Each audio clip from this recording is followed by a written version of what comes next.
Hello YouTube, this is Rocking and Military Antiques here, and today I wanted to share with you another uniform that I just recently got that I believe to be pretty special. So this one is named to Sergeant Andrew J. Waxmonsky, who was a member of the 28th Infantry Regiment, which is actually quite famous if you know them as the Black Lions of Cantigny. So when he got to France, he was transferred to the M Company, but he enlisted in 1915 and served 2 years on the Mexican border with L Company. Um, this medal right here, I have been told it's a VFW medal, but I think it looks a lot like the Certificate of Merit. I could be wrong. The Certificate of Merit, if you don't know, was essentially the Distinguished Service Cross issued to people who fought on the Mexican border in the Punitive Expedition. So I don't know about that. I'm going to have to do more research, but another thing that I will clarify is I have pictures of him, and he actually had another uniform that he started wearing a little later in his life, I think, for VFW meetings and American Legion meetings and stuff like that. And it appears that he took the ribbons that he thought were necessary for that one off of this one because his World War I victory, his Purple Heart, and his Verdun medals are all on that one in the picture that I can see. So I guess they were unfortunately taken off of this. But I still do have a pretty good selection of ribbons, so I'll go right through them. So we have the French Cross of War right here, the Mystery VFW / Certificate of Merit medal right here, Mexican Border Service, and this one is also another mystery. But we have a pretty good guess as to what it is. So after World War I, tons of towns and everything like that used this relative design with the blue, white, and red, but they never had stars. So Waxmonsky had two sons who enlisted in the Navy for World War II. And I believe that, actually, people better than me with these uniforms believe that these two stars represent his two sons as sort of like a sweetheart ribbon, which I think is a pretty good guess. Up here is his 1st Division patch, which looks very nice. Down here, his discharge stripe, his 18 months overseas. So he was sent overseas in June of 1917, which is very early.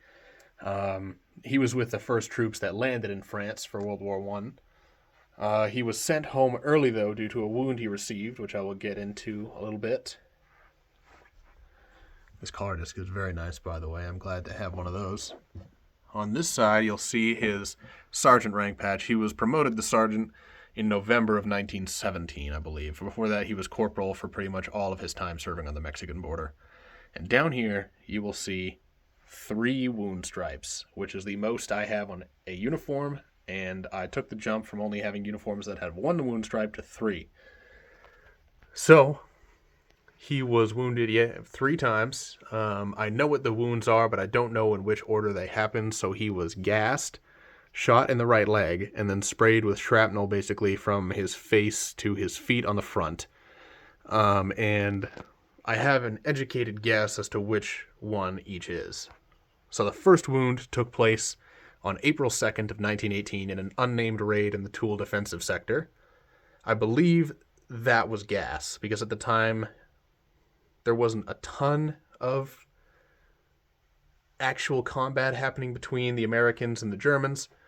And I believe it was probably just a gas shell or something like that. The second wound took place at Cantigny on May 28th of 1918. I believe that one was the gunshot to the leg.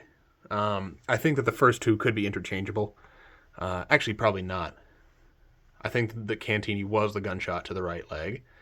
And then the third one took place on the first day of the Soissons campaign on July 18th, 1918. I believe that was the shrapnel, because whatever the third wound was, it put him out of action for the rest of the war, and he did not participate in St. Mihiel or Meuse-Argonne.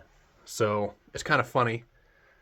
He has 3 wounds in action, and his victory medal only has 2 clasps, one for Aisne Marne and one for defensive sector, as compared to, say, my 42nd uniform right here that has 5 campaign stars and 1 wound, which is kind of interesting to think about. He actually was the best rifleman in his entire regiment for a time until he was sent home. He scored a 95% on his rifleman test at 200, 400, and 600 yards.